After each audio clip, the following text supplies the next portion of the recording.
Exercise 2.6 के अंदर हमें डिफरेंट क्वेश्चंस जो पूछे जा रहे हैं, इंतहाई आसान एक्सरसाइज है। थोड़ा सा केयरफुली बस इस क्वेश्चंस को देखना होता है। जिसका फर्स्ट क्वेश्चन देखिए, make F the subject of the formula. अभी इस वक्त इस क्वेश्चन के अंदर उसने सी के मुताबिक ये फार्मूला प्रोवाइड किया गया है और हमें ये कहा जा रहा है कि आप एफ़ की वैल्यू कैलकुलेट कीजिए। बस इसको देखें, सॉल्व करने से पहले एक चीज़ का ख्याल ज़रूर करेंगे हम कि हमारे पास मुख्तलिफ़ किस्म के अरिथमेटिक ऑपरेशंस जो हैं वो यूज़ हो रहे होते हैं, जिसमें प्लस है, माइनस है, मल्टीप्लिकेशन है, डिवीजन है। तो याद रखिएगा कि पहले इन ऑपरेशंस को आपने लेके चलना है। जब ये कंप्लीट हो जाएं तो फिर इन ऑपरेशंस की तरफ चलना है। अगर आप इसका ख्याल रखेंगे तो फिर बड़े आराम से आप इन क्वेश्चंस को कर सकते हैं। जिस तरह इस क्वेश्चन के उसने कहा है कि सेंटीग्रेड जो है सी जो है वो बराबर है 5/9 इंटू एफ माइनस 32। हमें एफ़ की वैल्यू को कैलकुलेट करना है। ये जो formula in the form of F बनाना है, तो इसके लिए क्या करेंगे, आप यहाँ से -32 नहीं मूव कर सकते, क्योंकि ये इस वक्त एफ़ के साथ माइनस हो रहा है और साथ एक और ऑपरेशन हमारा चल रहा है, वो है 5/9 जो कि यहाँ इसके साथ मल्टीप्लाई हो रहा है। तो इस चीज़ का ख्याल करते हुए चीज़ों को मूव करेंगे तो बड़े आराम से आप जो है ना इन क्वेश्चन को सॉल्व कर सकते हैं। तो सबसे पहले हमें इस 5 और 9 को दूसरी साइड पे मूव करना है। जब ये 5 और 9 इस साइड पे मूव होगा तो ये रिवर्स हो जाएगा, ये उल्ट हो जाएगा। यहाँ देखें 9 डिवाइड हो रहा है, वही इस साइड पे लेके जाएंगे तो वो मल्टीप्लाई हो जाएगा सी के साथ। ये 5 यहाँ मल्टीप्लाई हो रहा है तो इस साइड पे आएगा तो ये डिवाइड हो जाएगा। अब इकट्ठा भी इसको मूव कर सकते थे कि 5/9 है, जब इस साइड पे जाएगा तो ये 9 और 5 रह जाएगा। सो हमारे पास यहाँ जो वैल्यू बच गई वो है एफ़ माइनस 32। क्योंकि हमें in the form of F बनाना है तो इस -32 को भी दूसरी साइड पे मूव करते हैं। अब ये माइनस है, उस साइड पे जाएगा तो ये प्लस हो जाएगा। तो ये फिर हमारे पास कुछ इस तरह का फॉर्मेट बन गया, 9/5 सी प्लस 32। ये किसके बराबर आ गया, एफ़ के। और यही उसने आपसे डिमांड की है कि इन दी फॉर्म ऑफ एफ़ बनाएं। एफ़ को आप उस साइड पे लिख लें, एफ़ को आप इसी साइड पे रहने दें, इससे कोई फ़र्क नहीं पड़ता। क्वेश्चन नंबर 2 का फर्स्ट ए पार्ट है आपके पास कि आपके पास एक फार्मूला उसने दिया है, the formula for finding simple interest I is equal to PRT। अब हमें एक दफ़ा बनाना है in the form of P, make P the subject of the formula. आप यानी P को एक दफ़ा कैलकुलेट करें इसके अंदर और एक दफ़ा T को कैलकुलेट करने का कहा जा रहा है। तो देखें हमारे पास जो क्वेश्चन है उसमें सिंपल इंटरेस्ट का फार्मूला है ये I is equal to PR और T। बड़ा सिंपल है। पहले पार्ट के अंदर हमें इस P को कैलकुलेट करना है, तो सिंपल RT मल्टीप्लाई हो रहा है, इसको दूसरी साइड पे ले जाए। यहाँ मल्टीप्लाई हो रहा है, ये दोनों वैल्यूज़ उस साइड पे जाएंगी तो डिवाइड हो जाएंगी। तो I डिवाइडेड बाय RT, तो आपके पास P की वैल्यू आ गई, यानी ये formula in the form of P बन गया। ये आपका ए पार्ट था। अब बी पार्ट के अंदर कहते हैं ही फार्मूला बनाए इन दी फॉर्म ऑफ T, यानी अब आपको T चाहिए। जब आप T को कैलकुलेट करेंगे तो P और R ये दोनों वैल्यूज उस साइड पे जाके डिवाइड हो जाएंगी। सो देखिए ये आपके पास T आ गया। तो यहाँ क्या करेंगे, I divided by P into R, तो ये आपका इन दी फॉर्म ऑफ T जो है वो कैलकुलेट हो गया। अब हमें तीसरा क्वेश्चन देखें तो वो भी सिंपल सही है। क्वेश्चन नंबर 3 के अंदर आपसे डिमांड ये की जा रही है कि इन दी फॉर्म ऑफ ए जो है वो आप फार्मूले को बनाएं, यानी यहाँ से हमें ए कैलकुलेट करना है। और ये केयरफुली रहेंगे हम कि यहाँ डिफरेंट ऑपरेशंस यूज़ हो रहे हैं। Make a the subject of the formula, तो इसको अब देखते हैं कैसे सॉल्व करेंगे। यहाँ देखिए कि हमारे पास एस गिवन है जो कि 2a + n-1 इंटू डी है। अब इसके अंदर भी यही केयर करनी है आपने कि दो डिफरेंट ऑपरेशन जब यूज़ हो रहे हैं और यहाँ से हमें ए कैलकुलेट करना है, तो डायरेक्ट आप ये चीज़ें नहीं यहाँ से मूव कर सकते। सबसे पहले तो आपको इस पोर्शन को उस साइड पे शिफ्ट कर देना चाहिए। तो ये क्या होगा, एस ये प्लस हो रहा है तो दूसरी साइड पे लेके जाएंगे तो ये सारा पोर्शन जो है वो माइनस हो जाएगा, कुछ इस तरह।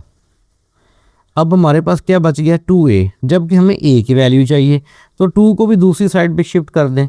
जब 2 दूसरी साइड पे जाएगा तो ये सारी वैल्यू को डिवाइड कर देगा, तो हमारे पास a की वैल्यू आ जाएगी।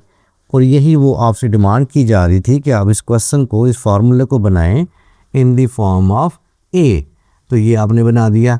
अब क्वेश्चन नंबर 4 देखें, अगर आप क्वेश्चन नंबर 4 के अंदर है v is equal to pi r square h, और यहाँ हमें कहा जा रहा है कि आप एच को जो है यहाँ से कैलकुलेट करें। तो बहुत सिंपल है सारी चीज़ें, क्योंकि मल्टीप्लाई हो रही हैं तो ये जो पोर्शन है ये हमें नहीं चाहिए, ये यहाँ मल्टीप्लाई हो रहा है, इसको दूसरी साइड पे ले जाएं तो ये हो जाएगा v over pi r square is equal to h. तो ये आपका क्वेश्चन यहाँ ख़त्म हो गया। नेक्स्ट क्वेश्चन के अंदर क्वेश्चन नंबर 5, एक ट्रेपेजॉइड का फॉर्मूला दिया है उसने और हमें एच को कैलकुलेट करना है, यानी ये फार्मूला हमने बनाना है in the form of H. तो ट्रेपेजॉइड का जो फार्मूला उसने दिया है उसको लिखते हैं।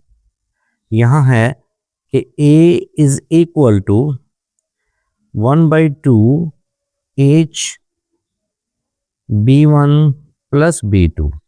ये है हमारा क्वेश्चन नंबर 5। हमें यहाँ से h कैलकुलेट करना है, तो यहाँ देखें कि हमारे पास ये दो वैल्यूज़ जो हैं पैरेंथेसिस के अंदर हैं, मल्टीप्लाई हो रही हैं। यहाँ 1/2 है, ये भी इसके साथ मल्टीप्लाई हो रहा है। तो सबसे पहले तो ये भी आप मूव कर सकते हैं, ये भी मूव कर सकते हैं, ये आपकी मर्जी है, एक स्टेप में भी मूव कर सकते हैं। बहरहाल पहले हम मूव करते हैं, ये 1/2 है, जब इस साइड पे लेके आएंगे तो ये 2 रह जाएगा, या 2/1 भी आप लिख सकते हैं, और ये a के साथ मल्टीप्लाई हो गया। 1/2 था, उस साइड पे ले आए हम, तो ये हमारे पास जो बच गया वो था ये b1 प्लस b2। अब हमें ये चीज़ मूव करनी है, ये भी मल्टीप्लाई हो रही है, उस साइड पे जाके डिवाइड हो जाएगी। तो 1 लिखें या ना लिखें इससे फ़र्क नहीं पड़ता, तो ये आ जाएगा b1 प्लस b2, और हमें यहाँ से h जो है वो मिल गया। यही हमें कहा जा रहा था कि h को यहाँ से फाइंड आउट करें या in the form of h फार्मूले को बनाएं। अब हम क्वेश्चन नंबर 6 की तरफ चलते हैं। तो क्वेश्चन नंबर 6 के अंदर हमें एक इक्वेशन दी है y is equal to mx plus c, और हमें यहाँ कहा जा रहा है कि आप यहाँ से x की फॉर्म में फार्मूला बनाएं। सो यहाँ केयरफुल रहना है, अगेन मल्टीप्लिकेशन हो रही है यहाँ, और ये साथ में एडिशन का भी प्रोसेस हो रहा है। तो सबसे पहले आप ये प्लस जो माइनस है इसको मूव करेंगे, डायरेक्ट m को मूव नहीं कर सकते आप, तो ये प्लस c जो है इसको इस साइड पे ले आए, तो ये हो जाएगा y plus c is equal to mx। अब m मल्टीप्लाई हो रहा है तो इसको साइड पे ले जाएं, तो ये हो जाएगा y plus c divided by m is equal to x। तो ये हमें in the form of x calculate करना था, ये आपका कंप्लीट हो गया। क्वेश्चन नंबर 7 के अंदर आपको एक फार्मूला दिया उसने, p is equal to 2 length plus width, और आपको कैलकुलेट करने के लिए कहा जा रहा है कि आप यहाँ से लेंथ को कैलकुलेट करें। तो लेंथ को कैलकुलेट करने के लिए आप देखेंगे आप प्लस w यहाँ से मूव नहीं कर सकते, क्योंकि पहले 2 सबके साथ मल्टीप्लाई हो रहा है। तो मल्टीप्लिकेशन का जो प्रोसेस है इसको ख़त्म करें, यहाँ मल्टीप्लाई हो रहा है, इसको यहाँ से मूव करेंगे तो ये जाके डिवाइड हो जाएगा। अब हमारे पास दो चीज़ें रह गई, लेंथ प्लस विड्थ। तो लेंथ चाहिए, ये प्लस विड्थ हो रहा है, तो विड्थ को इस साइड पे ले आए, तो p डिवाइडेड बाई 2 यहाँ आएंगे तो ये माइनस हो जाएगा, और हमारे पास जो है लेंथ की जो फार्मूला है वो ऑटोमेटिकली बन गया। ये आपसे डिमांड किया जा रहा था। क्वेश्चन नंबर 8 के अंदर एक क्वीन आपको प्रोवाइड की है, y square is equal to 4ax। और इसके अंदर क्या पूछा जा रहा है, सिर्फ हमें x की वैल्यू चाहिए। तो देखें 4a मल्टीप्लाई हो रहा है, 4a को आप दूसरी साइड पे ले जाएं और वहां जाके ये क्या होगा, डिवाइड हो जाएगा, तो आपके पास x की वैल्यू आ जाएगी। और formula in the form of x ही हमें कैलकुलेट करने के लिए कहा जा रहा है। तो ये आपको यहाँ क्वेश्चन नंबर 8 का जो प्रोसीजर है वो पूरा हुआ। क्वेश्चन नंबर 9 के अंदर बहुत ही सिंपल है, हमें यहाँ एक फार्मूला उसने प्रोवाइड कर दिया है कि प्रॉफिट इक्वल टू आपके पास ये सेलिंग प्राइस है, ये कॉस्ट प्राइस है। तो हमें पूछा जा रहा है कि आप यहाँ से सेलिंग प्राइस जो है इसकी वैल्यू कैलकुलेट करें। तो सेलिंग प्राइस के साथ कॉस्ट माइनस हो रही है, कॉस्ट को इस साइड पे ले आए तो प्रॉफिट ये प्लस हो जाएगा आके, कॉस्ट इज इक्वल टू ये सेलिंग प्राइस।